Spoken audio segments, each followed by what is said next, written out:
I'm going to talk today about building a short fiction boot camp, which is something that I have done in AP Lit classes really since I started teaching. It was something that was encouraged in my first AP Lit Summer Institute, and I just find them really useful. And then when the College Board put out their units, it started with the short fiction. A short fiction unit. So we're going to talk a little bit about that, about what they might look for and what somebody might do. And if you're a student, make your own boot camp. Yes, I'm here for it. So this is for teachers, for students, for anybody interested. And let's talk about it.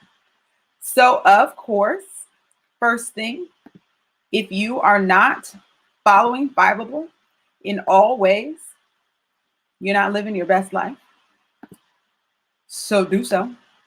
Think Fiveable, teach Fiveable, live Fiveable. I think that's the new motto. Think Fiveable, teach Fiveable, live Fiveable. So follow them everywhere you go. And I do think if there are teachers listening, I think it's important to follow Think Fiveable and teach Fiveable because, you know, we need our own community. They need their own community, and not never the twain shall meet, because sometimes they do.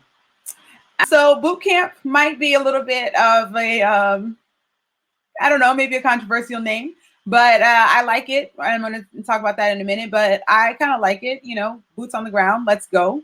The first unit of the year or semester or however long that you have AP Lit, and just kind of an intro. So I'm going to talk a little bit about why to do a boot camp, why to call it a boot camp if that's what you want to do. And also then talk about short fiction as unit 1 in the course exam description. I've been trying to use these College Board resources because they put them out there, and because for years people were like, hey, what are we doing? How's it going? I don't know, you know, trying to build community and figure it out. So I think it's really useful to look at these College Board resources. So we're going to look at how to align the idea of a boot camp with the unit 1 that they give, looking at the enduring understandings that are the thread through the course, and then talk a little bit about texts. So boot camp. So the idea, obviously, it's like basic training, right? It's like getting everything out there, overviewing what we're going to need for the year, looking at things like annotation, things like exam prompts, but also how to analyze, because you never know where students are. And so just thinking about kind of trying to align everybody in at the same place and trying to see where students are and what they know and what they've been doing. Obviously, sometimes, you know, you work with people and you know what they're doing, and sometimes you don't. That's just, you know, the matter of fact of it. Sometimes students are coming in like, woo, AP Lit, I've been waiting for this opportunity. I've wanted to be here ever since I was a 7th grader and first read my favorite book, you know. And sometimes you get students that are like, you know, somebody told me like this might be helpful. I don't know, I didn't really want to take it. You know, it's all over the place. And maybe you just want to put everybody where you want them to be. So that's kind of the idea of this boot camp. And also, while students are building skills, while you're taking these building blocks of the class, you're allowing students to see success. And so it's like you're taking these, again, like building blocks, right? So you're like, hey, you know, this is the basic of it. I don't need to assume that you know any more than this basic. I don't need to assume that you know any more than I'm giving you. Because students do have different levels of proficiency and also exposure to literary analysis at this level. And so we're breaking it down to these enduring understandings, literary elements, whatever you'd like to call them. And it's really easy to create a boot camp where every day feels successful. You know, it's like every day we get to say, this is today's concept. This is today's task. Let's do it. Let's do it together. Let's do it by, you guys do it together. You know, that I do, we do, you do. Obviously, I mean, it really goes like that, right? It doesn't have to be more complicated than that. I show you how, you play with it, you do it, I check it, let's go. You know, so I really like it for that reason, that it allows it's kind of like, I always tell my economics colleagues, you know, you have it so easy. Like the students don't have to know anything about economics when they come in. When they come into AP Lit, we're like, what have you been doing for 11 years or however long, you know?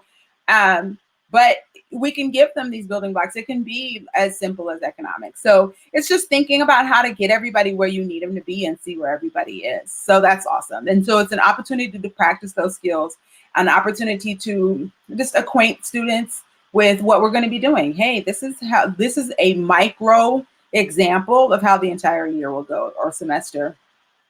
And then you just roll, right? And so we see how people roll and what people do, and where the pressure points are, right? Where the pain points are. So I like it for that it gets to be, and it's I feel like boot camp is often more cooperative than the rest of the course, even because it's everybody kind of diving in and like kind of working hard. And so I say intense and intensive because it can be really fast paced. The College Board unit is 10 class periods, and they're saying 10 45-minute class periods. So if you have a block schedule, that might be 5 days. If you have, if you're on an A-B situation, there are all sorts of, convoluted schedules and different ways that administrators or teachers or, schools have decided to structure a course. So also, if you're in the kind of situation where maybe you only have a semester and it's the spring semester, right? And so maybe maybe your students haven't had English since spring semester the year before, or maybe fall semester the year before, right? So it's kind of a foundational piece for everyone. So again, boot camp, you might be the kind of person who wants your class to have some military undertones, overtones. You might not. So let's think about, what else could we call this kind of foundational building block, aligning diagnostic unit? Like, what else could we call it that makes it feel like, hey, we're diving in?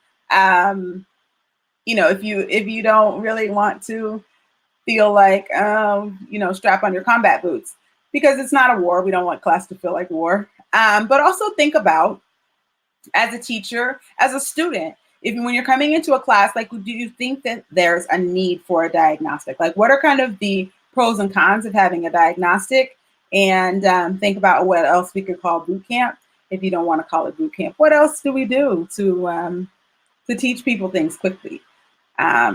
Inauguration,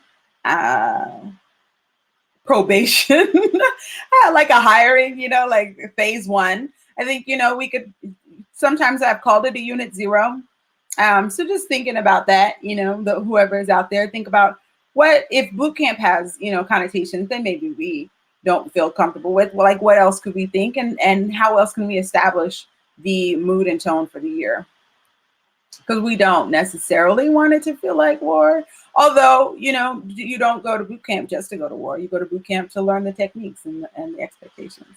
So maybe AP Lit Legos, AP Lit Lincoln Logs, because you're putting the pieces together. Throw some ideas out there to me, and also think about a diagnostic. So thinking about the College Board. So for those of you who don't constantly check the course exam and description, it can be a little like a Bible. It's really valuable, I think, in structuring your course, especially if you're a newer teacher. But they have these big ideas. And so the big ideas are the basic literary elements: character, setting, structure, narration, literary argumentation. And the other big idea that's not included in this unit is figurative language. And so these big ideas will spiral throughout the course. And so thinking the bullets are the sub-bullets are the enduring understandings for each big idea. And so you're thinking about how you want to establish analysis of each of these big ideas, how you would like to introduce them in your course. And that's the point of the boot camp. And so we're looking at character. We know characterization. Sometimes characterization is the easiest thing to look at because it's the most familiar. Sometimes it is tough because it's familiar. It's like, I've never had to do that before. And it's like, okay, yeah, so welcome. Here we go. So we've got a little short story there. Once Upon a Time, the end. Favorite short story. Not a lot of character in there, but there is a plot. There's a plot. There's a perspective. And so maybe you could make an argument. It'd be a little tough. So, but yeah, looking at exploring each of these big ideas. And so the idea that characters allow you to explore values, beliefs, assumptions, biases, cultural norms, that they represent real people, right? So whatever they go through, we're looking at life through that way. And so we're, obviously always moving toward meaning of the work as a whole, but looking at how characters represent humanity and thinking about how they represent the values, beliefs, assumptions, biases, cultural norms that we run into in real life. And so that's the enduring understanding that this is what they allow us to do. The enduring understanding about setting is that they convey values associated with that setting. And so time and place, obviously, but always thinking about the social environment of the story, or comparing it, giving historical grace. That's a term that I like to use, to the characters, to the author, or not. And so thinking about the fact that something is set in New Orleans, how does that affect it? But also the fact that it's set in New Orleans in 1950, how is that different than the connotations of New Orleans now? Or thinking about the kind of atmosphere that the story is written into, and why. So that's the enduring understanding about setting. And then structure is fun because we don't always look at it. It's not something that's always looked at in the lower kind of grades or the basic English classes. In poetry, for sure, we look at form, but we don't always look at structure past, foreshadowing and flashback and why those might be. So the narration is a big idea, and the enduring understanding is that the perspective and the narration control the detail and the emphases of the author that the author is creating. And then literary argumentation obviously is its own big idea. And we're going to do that all the time. So this is the first unit. We're introducing it. And so we want to give students an opportunity to make arguments and support them. So here we go. We got a chat check. Chat check. There's nothing in the chat. All we got is a ho, which is either Christmas-like or really derogatory. So if the big ideas are character, setting, structure, narration, literary argumentation, those are the ones for unit. What might be the toughest big idea to teach? And if you're thinking about a boot camp, you're kind of thinking about teaching them kind of in isolation, or that they build on each other. And so which one might be the toughest? What's tough about character? What's tough about setting? And why might one of those be tough to teach? Thinking about students coming off of summer break, thinking about students coming from other courses. And sometimes, especially if students are coming to AP Lit from AP Language, that makes the more imaginative ideas harder, because it's something that they haven't been really touching on in a year or more. And so making an argument is not so tough, because they made an argument for a year, but they made an argument on a nonfiction text every time. So thinking about what's the greatest shift for students, and so then how might that be tough? So think about that, and then you think about how you'd like to structure a boot camp. So there are two kind of ideas so like I said earlier, character might be the most familiar. So characterization, you talk about who a character is. You have all sorts of acronyms, right? You might have a still chart. You might have some sort of flow chart with character traits on it. One character, 3 traits, and students are able to talk about that. They're able to say who a character is based on what they do and what they say, right? What they look like, why an author makes those choices. And so it might be easy to start with character first, because it's familiar, because it's got probably the strongest foundation, and then move through character and then talk about narration, because that usually, is part of the characterization of the main character or the narrator. And so talk about point of view, talk about perspective and how that affects the telling of the story. and then structure. And so those kind of go, that's kind of a flow that you could create there, and then talk about setting, because setting sometimes is harder to kind of grasp why it might matter.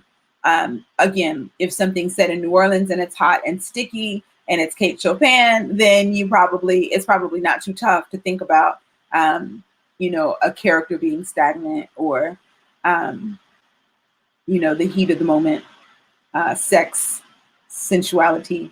Like, these things might not be as tough, but maybe something is a little more subtle, or maybe you have to give background on the setting. And so then you want to think about how that might go. So that's one way to start with character, move to narration, talk about structure and plot, and then setting. Another idea would be to start with structure. And because it's kind of the biggest piece, you can look at structure. Sometimes it's actually visible on the page, right? To have breaks and to have go back and forth in time, and why an author might make a choice, why an author chooses to break when they do. So maybe that could be something it's a good entry point. And then talk about where it's set, how that impacts the structure, then move to the narration, who's telling the story, who's affected by this setting, who's creating these, who's responding to these breaks and telling us in sections, and then go to character. And again, that might be the order in which the elements or big ideas are revealed in a story. So maybe, you see structure first because you're looking at the plot and the exposition. The exposition is going to give you setting. And then obviously, as soon as you start reading, you're figuring out narration, and then you start to meet people. And so that might be the order in which they're revealed in a text. And so it might be easier to kind of dive into a text and look at those piece by piece. Obviously, these are not the only options, right? There are all sorts of ways that you could structure a boot camp with these big ideas. And then, and you could do it how maybe you have stories that you'd like to teach, and the stories tell you how to organize it, or the stories have stronger emphasis on one element or another. And so that's another question to think about, whether you're going to say, we're reading this story and talking about characterization, and then we're going to put characterization in a box to the side, and then we're going to talk about plot with a new story. Or we're reading this story, we're talking about characterization, and then the next story, we're talking about characterization and narration, because this narration is important. Or there are all sorts of options, right? That's why I'm doing this stream. So to generate these kind of thoughts, like, what do I need, right? Where am I going? Like, what do I want to know? And so another way to think about it is to have all stories. Obviously, any effective short story, any impactful, powerful, well-written short story has all of these ideas. And so you're thinking, maybe we'll read a story, we'll look at all of these points, all of these big ideas in one story, read the next story, look at all of the ideas. I think that probably is the least effective as a boot camp, because kind of the idea of this introduction is that you will take it piece by piece. And so I think probably it's most effective to choose stories that are stronger in one way or another. And I'm going to give some ideas in a moment.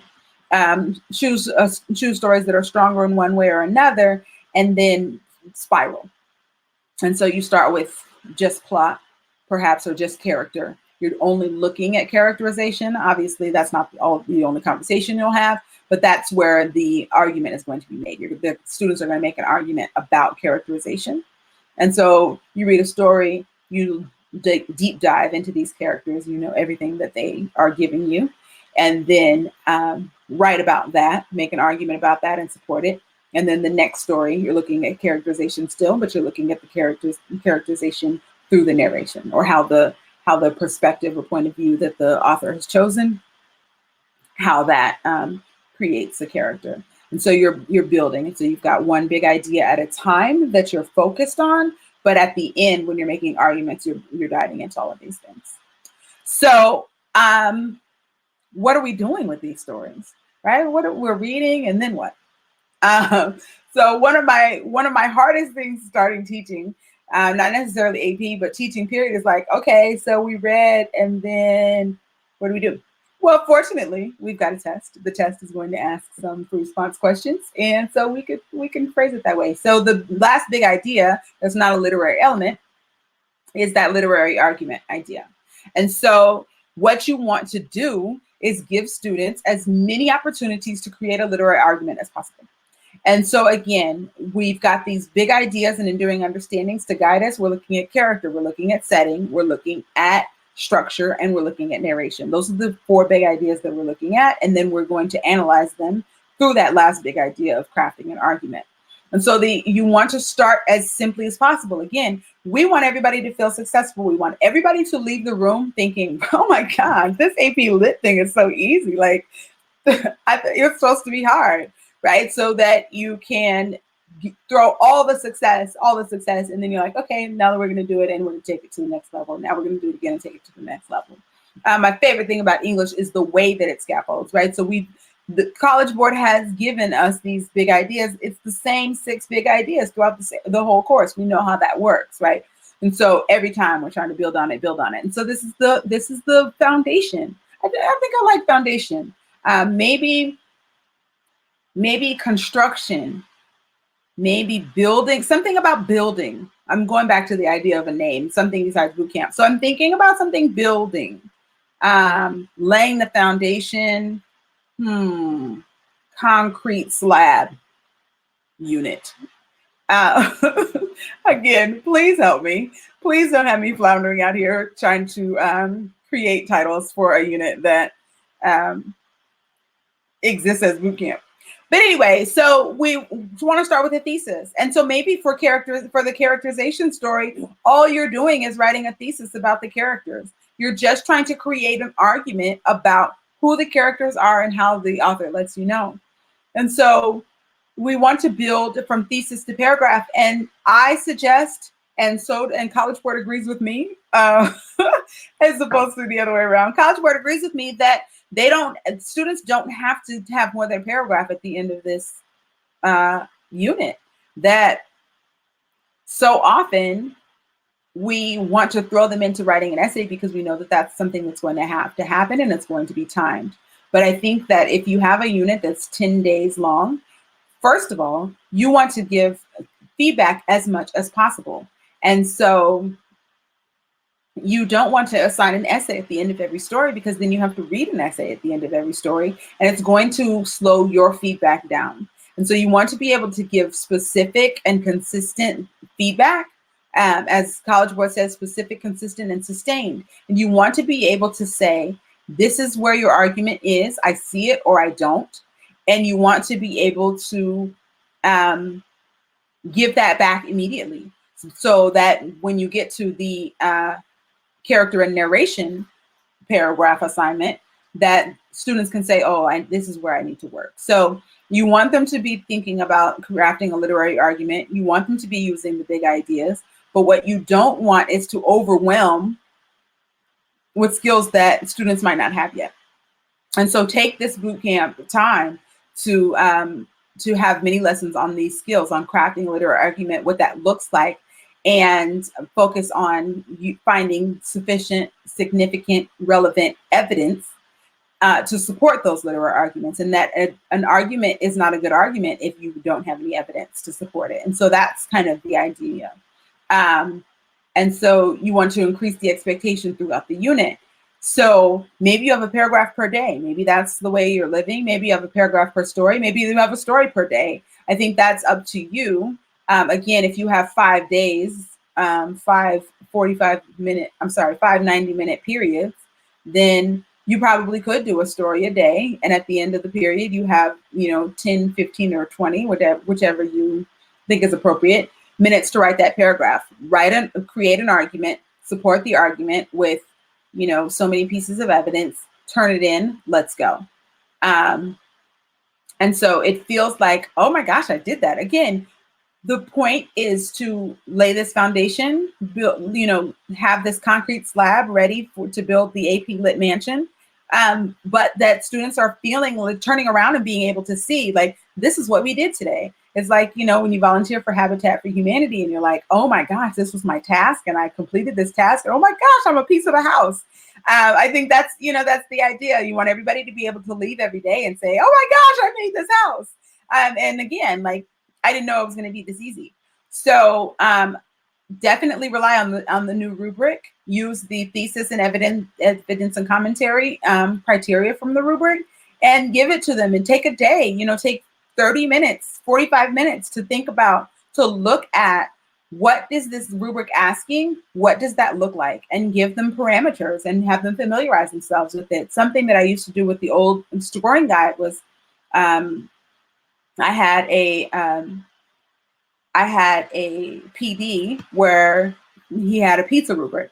And so it was like all these different levels of meat. He had the meat rubric, and it was all these different levels. Like a 1 was like, you know, ground meat, and like 3 was a hamburger, 4 was a hamburger. And so it's like, you know, you have a hamburger, ground beef does what ground beef does, right? But it's no good if it's not, you know, well dressed. And so we spent some time. And so kids would think about their own criteria. So they would choose something and they would say, okay, well, this is a 9, you know, a 9 is maybe fashion, 9 is Balenciaga, and 1 is Walmart brand. And so what would be a 4? Like a solid brand, maybe, I mean, it depends, I think Target, but maybe they would say Polo.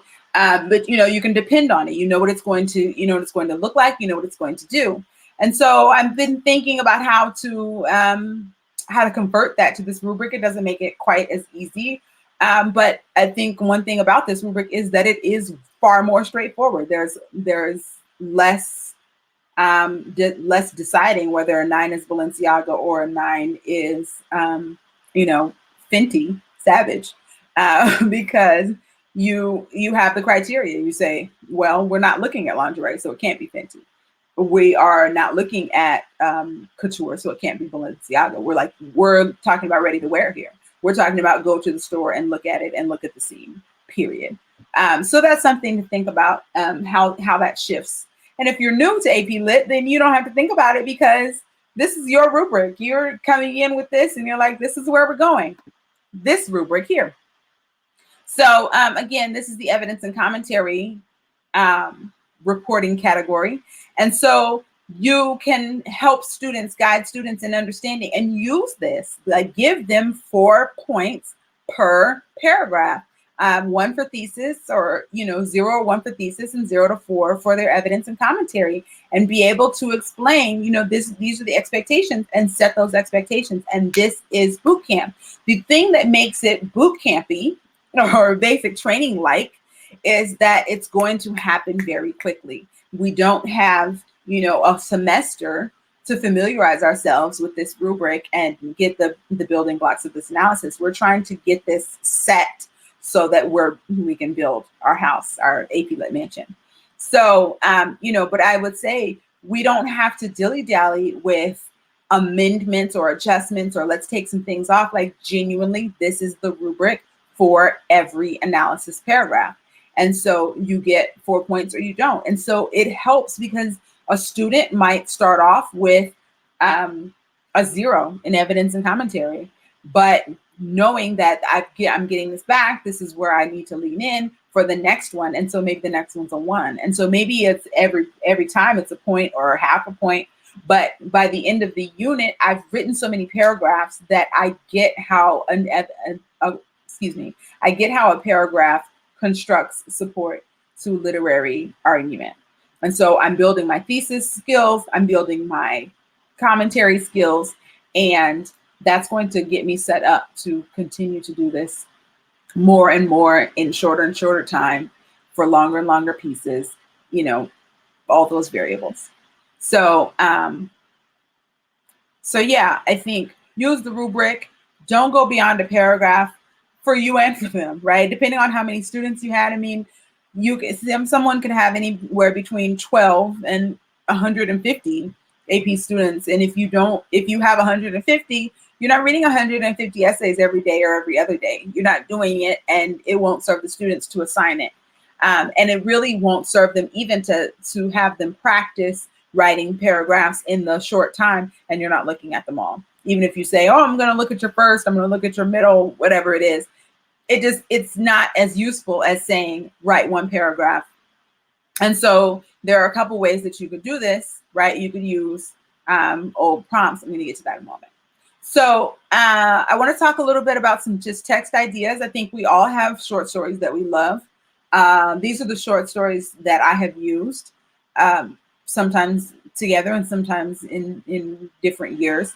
And again, it's really difficult to say, oh, this really well-written, useful short story is strongest in this one enduring idea, because they all do it. And so that's another way that you can say, okay, well, I'm going to use this here, but I'm going to bring it back when I talk about setting, because it's really powerful in that way too.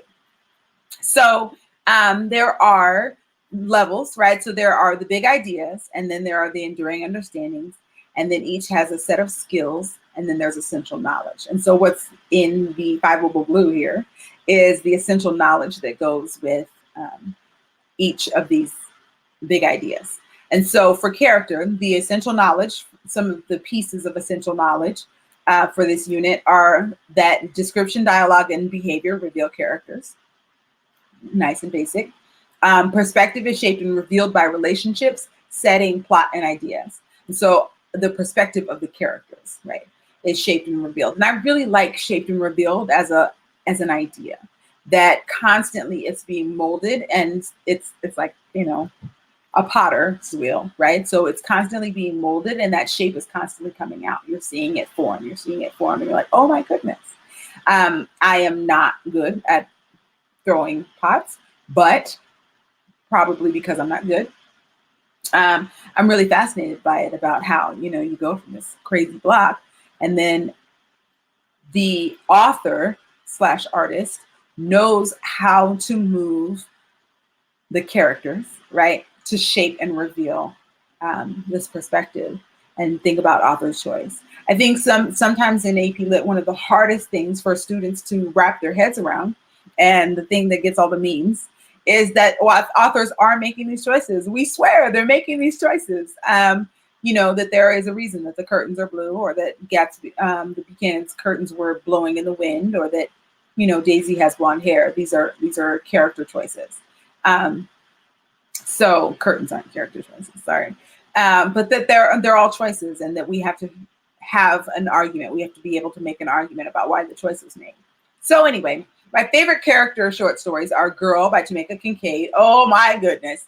I love Girl. I read Girl, teach Girl as much as possible. I'm like, what? Feminist unit? Girl. What? Character? Boot camp? Girl. What? Caribbean authors? Girl. Oh, we're just going to talk about Girl? Yeah, let's just talk about Girl. Need a short story? Girl.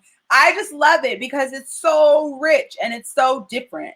And so, the choices, you could have all these conversations about choices. And I love to hear girls talk about Girl. I love to hear boys talk about Girl. It's so rich and so short. And I just love that last line. After all this, you're going to be the kind of girl that baker won't let touch the bread. So Girl is really strong in character. And again, if you're looking for something that you can, because that's another question. Are you going to have students read outside of class? Are you going to expect them to come in having read this short story? I think that that's a good way to get into the expectations of an AP Lit course, right? That there will be reading due and that you will have to come in ready. But it also could be, you could cut down on the risk and use things that could be read in class. So obviously Girl can be read and discussed and probably responded to in almost any length class. So that's a plus. Sweat by Zora Neale Hurston. This is strongly Black women writers, but I love Black women writers. I love writers, period. But Sweat by Zora Neale Hurston, lots of ways to discover like that idea of shaping and revealing, right? Who are these characters? Who is Delia? And how does she come out? And then everyday use, because there's a lot of contrast in character. And you could talk about foils, and you can talk about archetypes, and you could talk about, responses to an environment. So all of those things, it just depends on where you want to lean in, what you want to do. Again, I kind of suggest characters, starting out with character. So any of these would be a good opener for a boot camp or for, for class. I think Girl is an amazing like first day of school. If you haven't had, I mean, everybody's had a first day of school, but it's never too late to start. So yeah, so I think any of those are really strong in figuring out how characters are shaped and revealed by authors. Setting, I think setting, again, you could look at setting of Girl, you could look at setting of Everyday Use, you could look at setting of Sweat. Like these things all matter when and where they were set, also when and where they were written. But if you'd like to use a different one, Story of an Hour, always. Social environment of Mrs. Mallard is super important to the choices that she makes and the choices that Kate Chopin makes for her. Soldier's Home, if you'd like to use something, if you want to have, more variance. I feel like Story of an Hour, if you've used any of the first three for character, Story of an Hour might feel a little more in line, which is another choice that you can make, whether or not you want to have a theme to the camp, to the laying the slab. Structure. Who doesn't love a Rose for Emily for structure? Thinking about the choices that Faulkner makes and why, how he goes forward and backwards in time, how he decides to structure, how he decides to make these connections, and that this essential knowledge that events throughout a narrative are connected and that events are usually, it says often, but usually, right, cause and effect. That you can have a causal relationship between events, and that's the point. And so thinking about when is this information revealed and to what does it relate? And so that's important to think about in terms of structure. And this is a really good example of how structure play can impact meaning. But also, Rose for Emily, excellent for setting, like in this house, in this town, in this time. It's really difficult to separate them, and why do it, right? So as you're spiraling, you're saying, okay, here's the foundation, here's the familiar, right? So we can do it with that, and then here's the new, and how do we apply it? Also, Once Upon a Time by Nadine Gordimer is set in South Africa, and it's less about structure like foreshadowing and flashback, sections or breaks, but more so thinking about kind of the traditions of structure that are tapped into in this kind of fairy tale illusion. If you haven't read it, I think it's awesome. I think it's really very exigent in our country right now. So that's also something to think about when you're talking about setting, right? So Once Upon a Time, try it out. Just about xenophobia and dangers and risks and diversity and all of it. It's written in kind of apartheid South Africa, so that's got a whole lot of connotations that you may or may not want to delve into in a boot camp. But it is interesting to think about the kind of, so if you've had character and then setting, and now you're talking about structure, all of these play super large roles and spiral on each other in Once Upon a Time. And then the last big idea is going to be narration. And the essential knowledge is that narrators create relationships with their readers, right? That the way that something is narrated is the relationship that's trying to be created. Point of view as a technique, right? That it's the position from which the story is told. And then that influences what can be provided by the narrator and characters. I love to have long conversations about unreliable narrators because I think that it's something that may not be addressed in earlier courses, that, you can't just trust somebody because they say they're trustworthy. When I teach Catcher in the Rye, that's something super important. Do we trust this guy? Do we trust a liar because he says he's a liar? Or do we trust, like, is he lying about lying? Or is he lying to us? Who knows? Ms. Holden. Hey, who can say? right? And then, is he crazy? Is he not? Is he a teenager? Is he angsty? All of that. So those are awesome conversations to have about perspective. So Battle Royale has some shifting perspective without really having a shifting point of view. So that's the first. That's the first chapter of Invisible Man, and it is intense by itself. Hills Like White Elephants is interesting because of the lack of kind of narration. Then Snow by Julia Alvarez is from How the Garcia Girls Lost Their Accents, but it again can stand alone, and it's got a very unreliable narrator. And so it's interesting to think again about shaping and revealing, or you could use excerpts from books with really strong narration, strong speakers. So those are my thoughts on boot camp. Again, if you're a student, all you have to do is think about isolating these elements in anything you're reading. So there's a question: are Montana of 1948 and All the Pretty Horses short stories? Because my AP Lit teacher has been teaching this class for 41 years, and I think he's going to do the course the way he wants to do it rather than how the College Board changed it. Well, obviously, if he's been teaching the class for 41 years, he's got a pretty good handle, hopefully.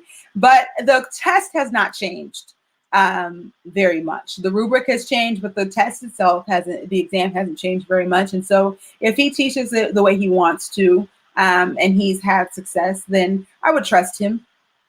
Those are not short stories. All the Pretty Horses is a novel. Don't watch the movie.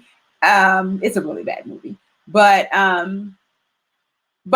it's fine, to not start with short stories. But again, you can take any of these short stories that I've offered and think about how, just take one or two and think about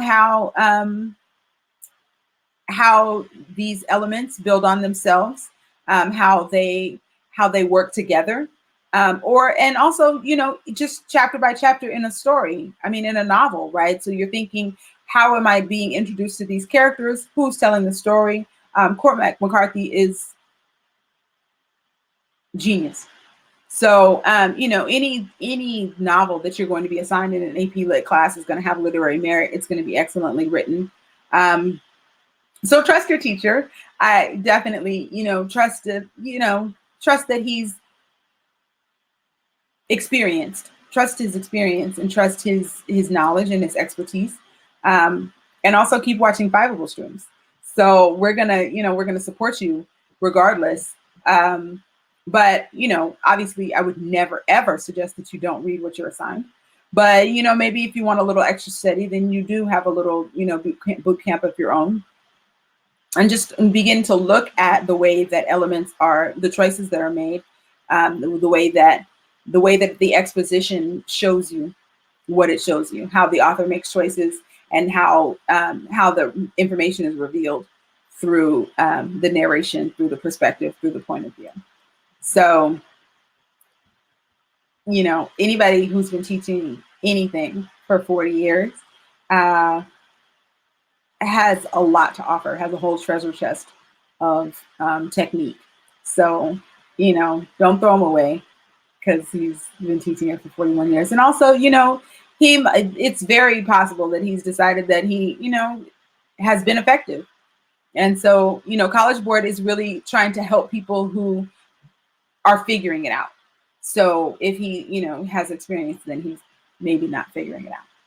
So, and again, keep watching live streams, keep watching Fiveable, and we'll work together to get to there. Sorry, Diana. Hello. So those are my thoughts. Again, those are the big ideas, and then literary argument is the last big idea, but we're addressing that through prompts. So again, use old prompts because the prompts won't change very much. Use the released prompts here that focus on each enduring understanding. And if all the prompts are available, they're also on the Ultimate Guide that's coming out from Fiveable. but you can look and say, okay, well, this one is about a character. This one is about a defining moment. This one is about the structure. And you could use the prose prompts or the open response literary argument prompts. So those are my thoughts on building boot camp. I'm changing it from boot camp to foundation laying, concrete pouring, absolutely the concrete pouring unit, because at the end of it, everybody's going to be solid. Yes, thank you. Your support, thank you. Your presence has helped me. I'm laying this lab. So thank you so much. Are there any other questions anybody has about boot camp, about AP Lit, about anything? Now that we're here, we can talk about it. Anything you want to ask? We've got some minutes. I'm here. I'm chilling. There's a question mark. Dakota gave me a hoe. Thank you, Dakota. All right. Well, thank everyone who came, everyone who stayed, everyone who's watching the replay. Appreciate you. Follow Fiveable. Follow me. Be great. Lay the foundation, and we'll be solid. Thank you, and good night.